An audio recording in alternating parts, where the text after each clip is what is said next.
Salut, je suis胡老师 bienvenue dans ma chaîne. 大家好，我是胡老师，欢迎来到我的频道。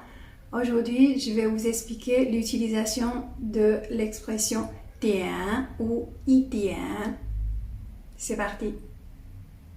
Tout d'abord, nous allons voir le mot 点, troisième don.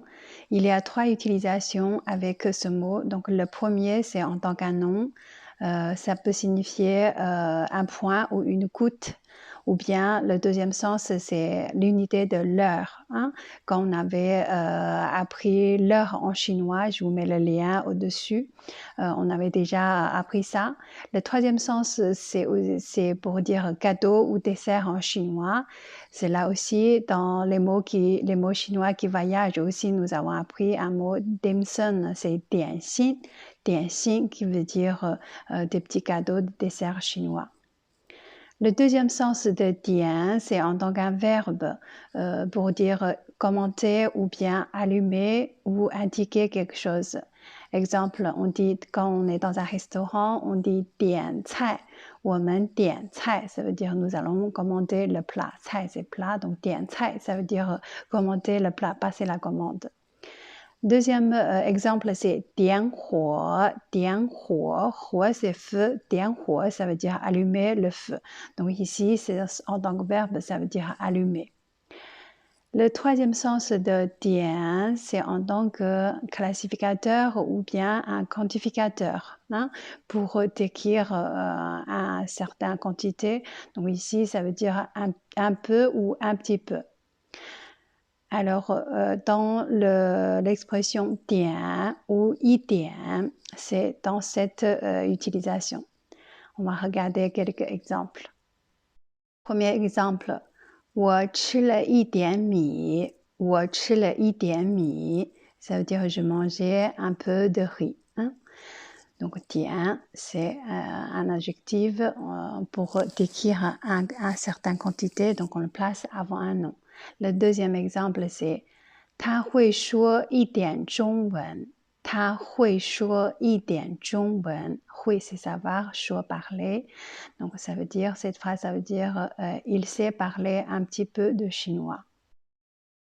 Quand 一点 n'est pas au début de la phrase, le caractère yi, on peut le négliger. Exemple, 喝点水. On peut aussi dire 喝一点水, mais comme c'est pas au début de la phrase, on peut négliger le i, hein, qui veut dire boire un peu d'eau. Pareil, si on veut dire faire un peu de devoir, on peut dire 做一点作业 ou 做点作业. Ça veut dire faire un peu de devoir. Alors, vous allez peut-être demander le caractère R à la fin. Donc, est-ce qu'il y a un sens? Alors, il n'y a pas de différence entre 点 ou 点. Hein? C'est la même chose.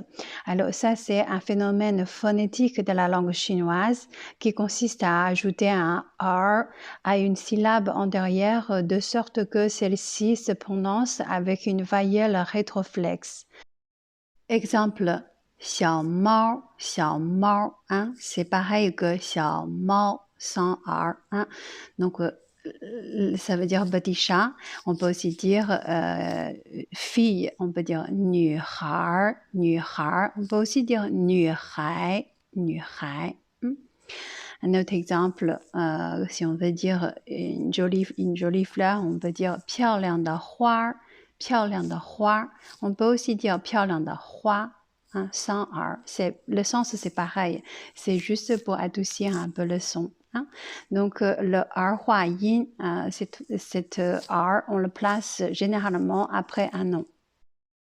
Ensuite, 点 ou 一点, on peut le combiner avec le verbe 有. Donc, 有点 ou bien 有一点. Alors ici, cette expression est considérée comme un adverbe. On le place avant un adjectif ou un verbe psychologique. Hein? Donc, pour signifier le niveau ou le degré de quelque chose. On va regarder deux exemples. Premier, 今天有点冷. 今天有点冷. 冷, c'est un adjectif qui veut dire froid. Ça veut dire aujourd'hui, il fait un petit peu froid. Deuxième exemple, 他有点喜欢跑步.她有点喜欢跑步。Elle aime un peu courir, hein? Elle aime un peu faire du jogging.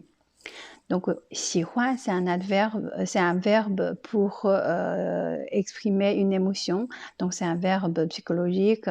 Donc, 有点 on le place souvent avant des verbes qui expriment des émotions comme 喜欢 aimer, ou bien comme 害怕 qui veut dire avoir peur, ou bien 生气 être en colère, etc. Dernier point avec 点 ou 一点, on va regarder la négation. Hein? La négation, la structure, c'est 点 ou 一点 plus 也 ou 都 plus le mot négatif 不 ou bien mais plus un adjectif ou un verbe. Alors, cette structure, c'est la négation totale. Ça veut dire pas du tout quelque chose. Hein? On va regarder deux exemples, un avec adjectif, l'autre avec verbe. Le premier exemple, c'est 他一点作业都没做。他一点作业都没做。作业, c'est devoir. 做作业, c'est pour dire faire devoir. Donc, sujet, c'est il. Ça veut dire il n'a rien fait comme devoir. Il n'a rien fait comme devoir. Le deuxième exemple, c'est 青岛的夏天一点儿也不热。青岛的夏天一点儿也不热。Alors, 青岛的夏天 c'est l'été à 青岛一点儿 hein, 也 plus le mot négatif 不 plus un adjectif 热 qui veut dire chaud. Hein. Cette phrase, ça veut dire l'été à Qingdao n'est pas du tout chaud. Hein. Attention, dans la négation, le caractère yi, on ne peut pas négliger. Voilà comment employer 点 ou 一点. J'espère que ma vidéo vous est utile. Si vous aimez ma vidéo, n'hésitez pas de la partager et n'oubliez pas de vous abonner. Je vous dis à la prochaine. 再见。